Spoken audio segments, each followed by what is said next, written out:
In a dramatic face-off, Jasmine Crockett takes on Bill Maher after a controversial comment he made on his show. The two powerhouses clash in an interview that quickly spirals into a heated confrontation. But when Bill Maher crosses the line, Jasmine threatens legal action, shaking up the entire conversation. What did Bill say to set her off? What happens next is nothing short of explosive. Make sure to like and subscribe for more intense political showdowns like this one. The atmosphere in the studio was thick with tension as Bill Maher sat across from Jasmine Crockett. The audience was already murmuring, sensing that this was no ordinary interview. Bill, known for his sharp humor and biting commentary, had never been one to shy away from controversial topics, but something about his latest remarks had hit a nerve with Jasmine. And this time, it was different. This wasn't a playful exchange or a witty debate. It was personal. As the cameras rolled, Bill leaned forward with his trademark grin. "Now, Jasmine," he began, his voice smooth and confident, "you've been stirring up quite a storm lately with your comments on social justice and what's going on in the country. But tell me, do you ever stop and wonder if maybe you're just trying to ride a wave of controversy? I mean, it's one thing to stand up for what's right, but another to capitalize on it for personal gain." The words hit Jasmine like a slap in the face. The air in the room seemed to freeze as she took a sharp breath, her eyes narrowing. Was he implying that her activism was nothing more than a gimmick? A ploy for attention? The cameras zoomed in, capturing every detail of her expression, but it was clear that she was far from amused. She opened her mouth to speak, but Bill wasn't finished. He could sense the rising tension and pushed further. "You're no stranger to the spotlight, Jasmine. But sometimes I wonder, how much of this is about the cause and how much of it is about your own ego? Could it be that the fight isn't just for the people, but for yourself as well?" His words were biting, crafted to provoke a reaction. The audience grew silent, watching closely. The political commentator had just thrown down a gauntlet, and Jasmine was about to pick it up. The challenge was undeniable, but Jasmine wasn't one to back down. Could Bill Maher really understand the sacrifices she had made for her beliefs? Or was he simply too wrapped up in his own brand of cynicism to see the bigger picture? Jasmine's mind raced, but her face remained stoic. She knew that this was the moment where she could either retreat into silence or confront the attack head-on. The room waited in anticipation, the tension almost unbearable. Was Bill Maher truly unaware of how deep the stakes were, or was he deliberately trying to undermine her? Could he understand the weight of the words he had just spoken? With a calmness that belied the fire brewing inside her, Jasmine finally spoke, her voice measured but unwavering. "Bill, I don't think you understand what you've just said. You're making light of something that is far beyond personal gain. The issues I'm fighting for, the justice I'm pushing for, it's not about me. It's about the people who have been left behind, the communities who've been ignored for far too long." She leaned forward slightly, her eyes locking onto his. "And for you to suggest that this is some sort of ego trip? Well, that's not just disrespectful. It's dangerous." Bill's grin faltered for a fraction of a second, but he quickly recovered, leaning back in his chair, eyes gleaming with a mix of amusement and curiosity. "Oh, I'm sorry. I didn't mean to offend you, Jasmine. But it seems like we're talking about two different things here. You're talking about the cause, but I'm talking about the methods. And those methods seem a little convenient, don't you think?" The room seemed to hold its breath. Was this just another round of Bill Maher's signature style of challenging his guests, or was something more sinister lurking beneath his words? Jasmine could feel the weight of his comment pressing down on her, threatening to invalidate everything she had worked for. But there was something even more dangerous at play here. Bill Maher was not just questioning her methods. He was questioning her integrity. And Jasmine Crockett would not stand for that. As the audience sat in stunned silence, Jasmine's gaze intensified, her words sharp and direct. "No, Bill, it's not convenient. It's necessary. And if you want to keep making light of it, fine. But don't think for a second that I'm going to sit here and let you disparage the work that's been done to change lives for the better. You've crossed a line, and I won't let it slide." The air was electric now, the studio lights seeming brighter as the exchange escalated. Bill Maher's usual smirk faded slightly, replaced with a more serious expression. He hadn't expected Jasmine to turn the tables so quickly. The confrontation was just beginning, and it was clear to everyone that this interview was about to take an even more intense turn. Bill Maher, always quick with his sharp wit, leaned forward again, but this time there was a noticeable shift in his demeanor. Gone was the playful tone, replaced by something that felt more like an interrogation. He was not used to being challenged so directly. His next words, however, were carefully chosen. "I understand that you're passionate, Jasmine, and I respect your drive. But tell me this. How do you plan to move forward when your ideas seem to divide people more than unite them? The country is more polarized than ever, and people are tired of the fighting. Does your justice really address the real issues, or is it just a part of the show?" Jasmine could feel the weight of his words sinking in, but she wasn't about to let Bill control the narrative. She had faced far worse criticisms in her career, and no matter how hard Maher tried to challenge her, she wouldn't back down. The question was loaded with a subtle implication that her efforts were somehow futile or worse, contributing to the very division he claimed to decry. It wasn't the first time she'd been asked that question, and it certainly wouldn't be the last. But today, this question came with an added twist. Bill Maher was challenging not just her ideas, but the integrity of the work that had consumed her life. "How many times do I have to say it?" Jasmine's voice cut through the tension. Her words, although calm, carried a sharpness that left no room for misinterpretation. Justice isn't a show. It's not about creating divisions. It's about making sure people are heard. This isn't about me, Bill. It's about the people who've been silenced for far too long. Her eyes locked with his, and for a brief moment, the playful smirk that had usually graced Maher's face seemed to waver. He wasn't used to being confronted so directly, but he wasn't going to give up easily. He leaned back in his chair, his expression one of contemplation, but his tone remained skeptical. "I see. And yet, the more you push, the more you alienate people who might be on the fence. You're creating enemies left and right. How is that helping your cause?" Jasmine paused for a moment, her fingers tapping lightly on the armrest of her chair. This was the point where many would falter, where they would begin to second-guess themselves or try to soften their stance. But Jasmine was made of sterner stuff. She had never shied away from the fight.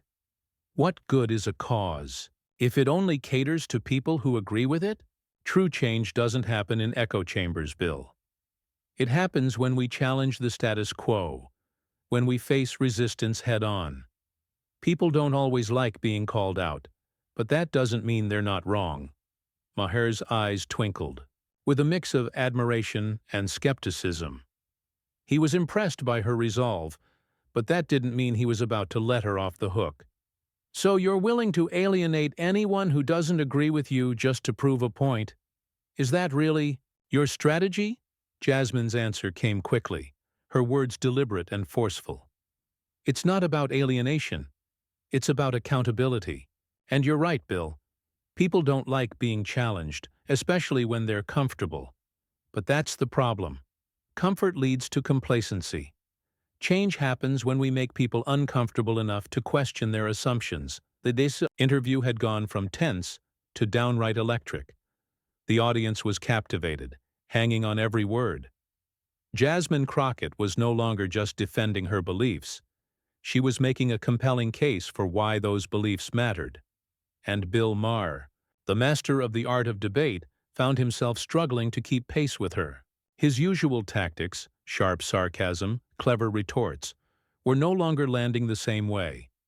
This wasn't just another political back and forth. This was a clash of ideologies, with both sides unwilling to give an inch. Bill Maher, never one to back. Down, tried again, this time with a more personal approach. You know, Jasmine, I get it. You've got a lot of fire in you, but fire can burn everything in its path.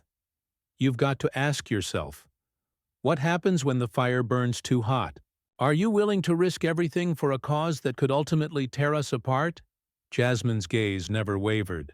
She had heard this line of questioning before, from people who believed that compromise was the only path to progress. But she had never subscribed to that belief. She wasn't here to play it safe, and she wasn't here to please anyone. She was here to fight for what she believed was right, no matter the cost. The fire you're talking about, Jasmine said, her voice steady and unwavering, is the same fire that has lit the way for every great movement in history. Fire has always burned hot, Bill, but it's that very heat that forges the changes we need. If people like me didn't stand up and speak the truth, where would we be?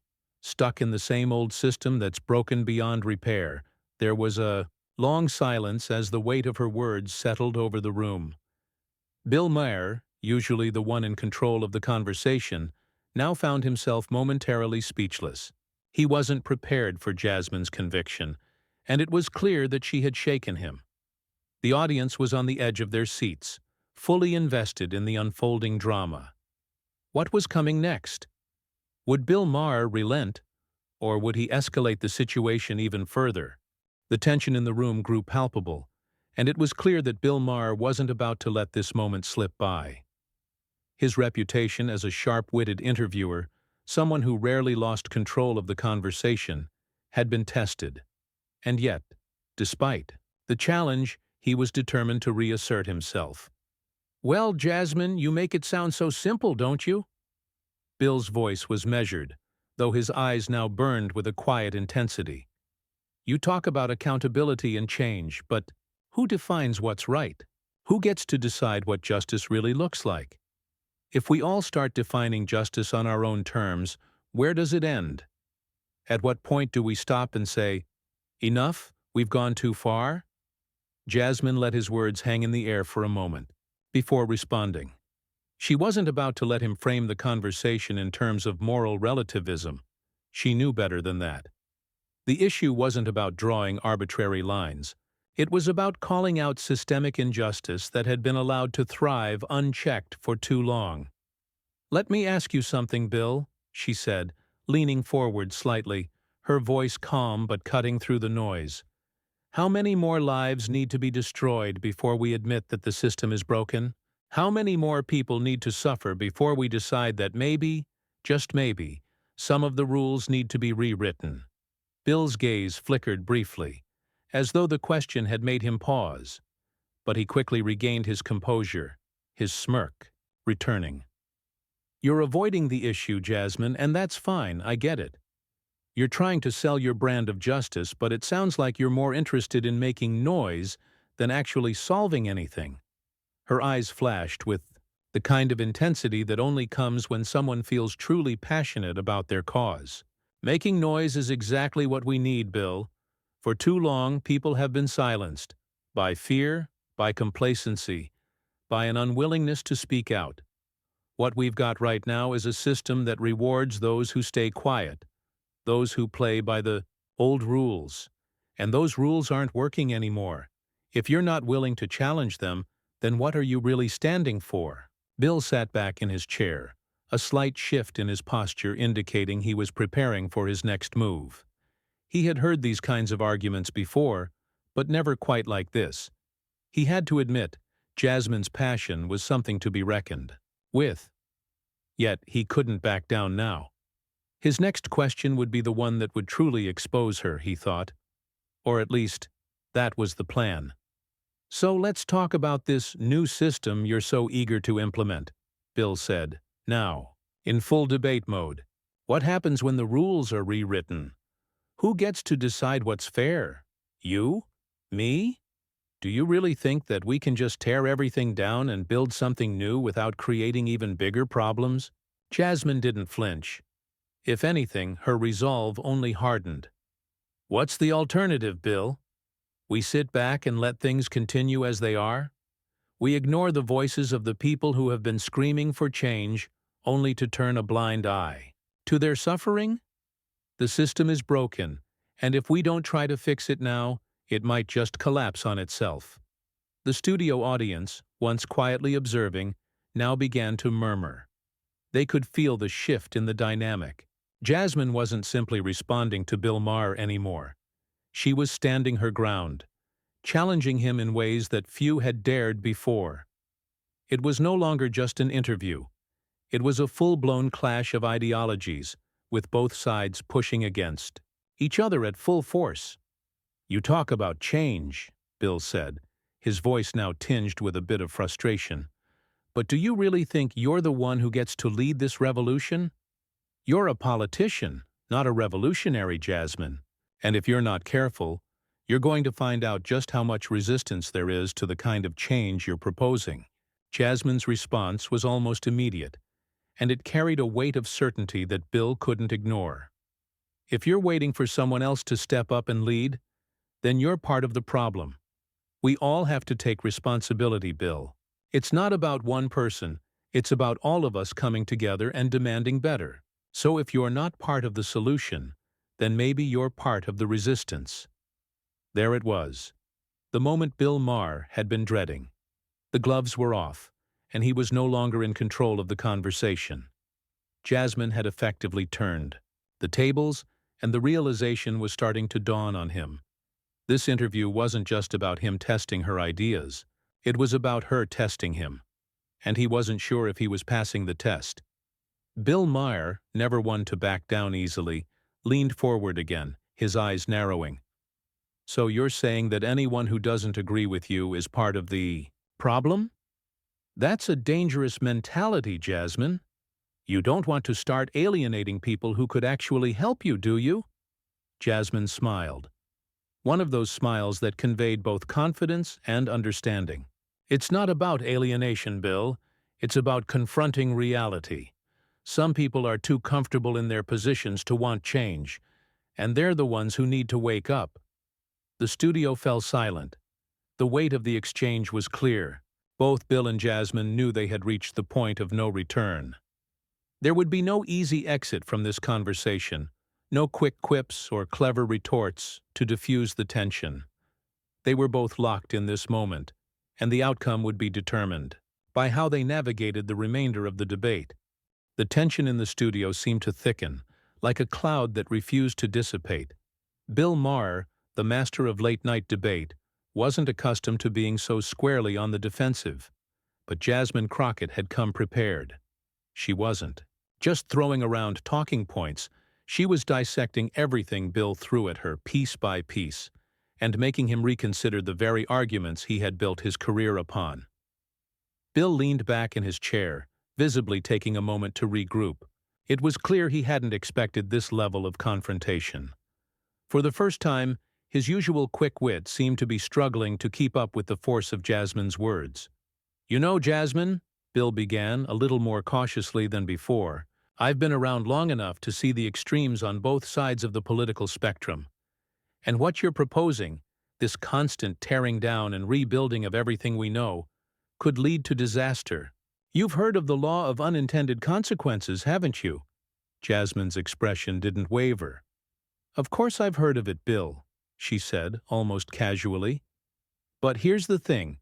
If the status quo is already causing harm, then what's the point of worrying about unintended consequences when the system we have is already broken?" Bill's eyes narrowed. "So, you think we should just throw caution to the wind, tear everything down, and hope for the best?" "Not hope for the best, Bill," Jasmine countered, leaning in. "But I do believe we need a new approach, an approach that addresses the root causes of the issues we face. If the system wasn't designed to serve everyone, then it's time we stop pretending that it's working. That's not reckless. That's necessary." Bill hesitated, clearly grappling with the weight of her words. He had always been able to turn debates into light-hearted banter or snarky commentary, but Jasmine wasn't giving him that luxury. She was too direct, too focused. For the first time in the interview, Bill seemed less like the interviewer and more like a participant, unsure of how to handle the unexpected direction this conversation was taking. "So, you're saying that you have all the answers? That your way is the only way?" Bill asked, his voice tinged with both skepticism and curiosity. "That's a pretty bold claim, Jasmine." Jasmine didn't flinch. "I'm not saying I have all the answers, Bill, but I'm saying we need to start asking better questions. We've been living in a world that has failed too many people for too long, and if we keep doing what we've always done, we'll keep getting the same results." There was a pause, an uncomfortable silence, where the audience held their collective breath. Bill, who was typically the one to control the tempo of the conversation, seemed momentarily lost for words.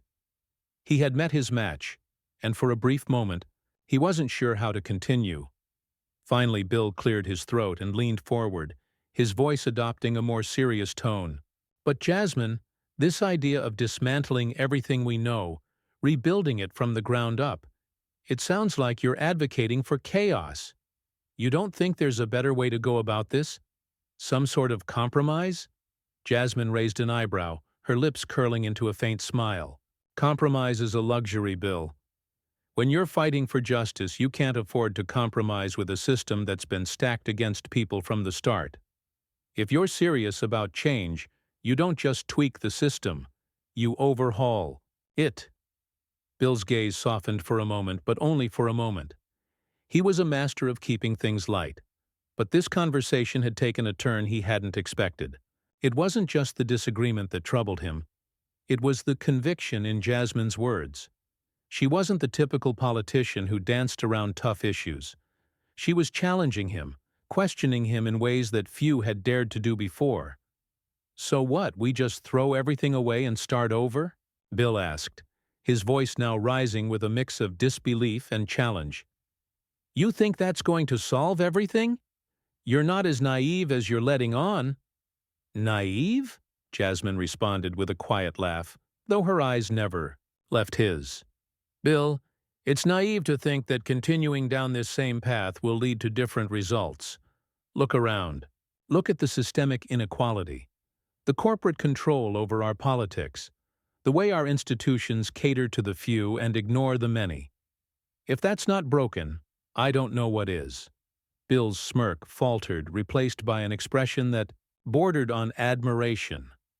There was something about Jasmine's unrelenting passion that he couldn't dismiss.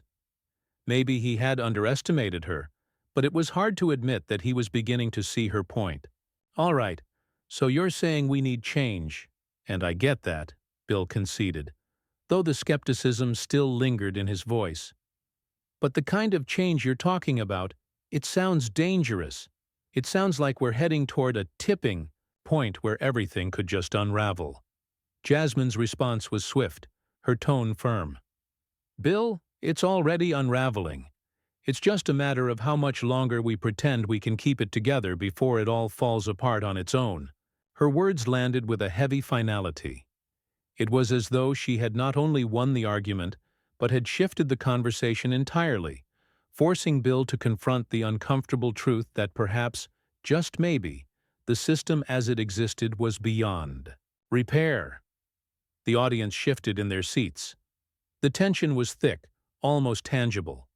Bill Maher, who had always prided himself on being the one to challenge his guests, was now the one who had been challenged. And it was clear he hadn't expected that today. The final moments of the interview had arrived, and it was as though time itself had slowed. The studio, usually filled with laughter and the clink of coffee cups, now felt eerily quiet. Bill Maher sat across from Jasmine Crockett, the weight of the conversation hanging between them. It was clear he had been forced to reckon with something far larger than a simple political disagreement.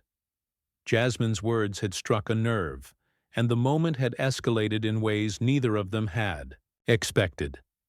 Bill, for the first time in the interview, seemed genuinely lost for words. He ran his hand through his hair, a nervous tic that betrayed the calm exterior he usually wore so effortlessly.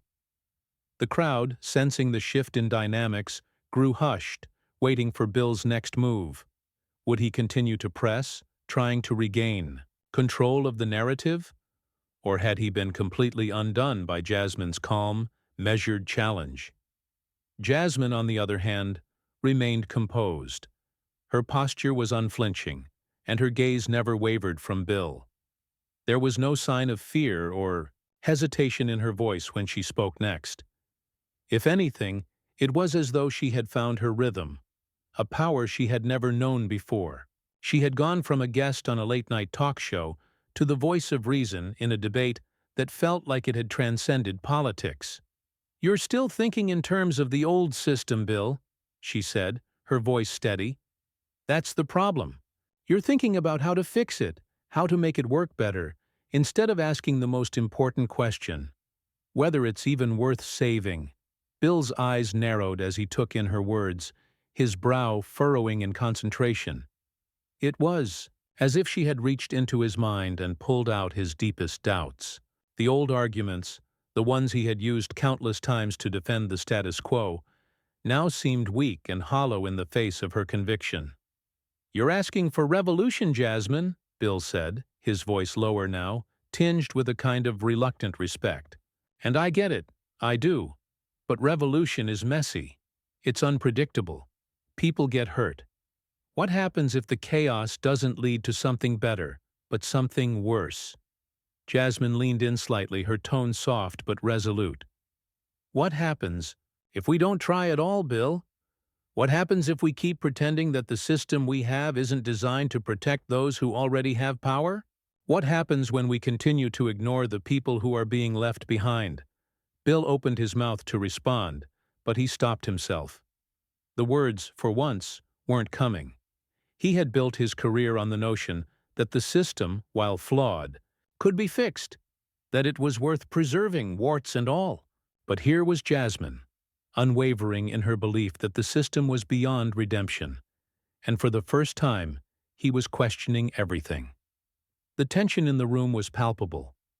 It felt like everyone, from the crew behind the cameras to the audience, members watching at home, were holding their breath. They had witnessed a moment that had transcended typical political discourse. This was more than a simple debate. It was a challenge to the very foundation of the conversation itself. Finally, Bill leaned back, letting out a deep sigh. He was no longer the one controlling the conversation.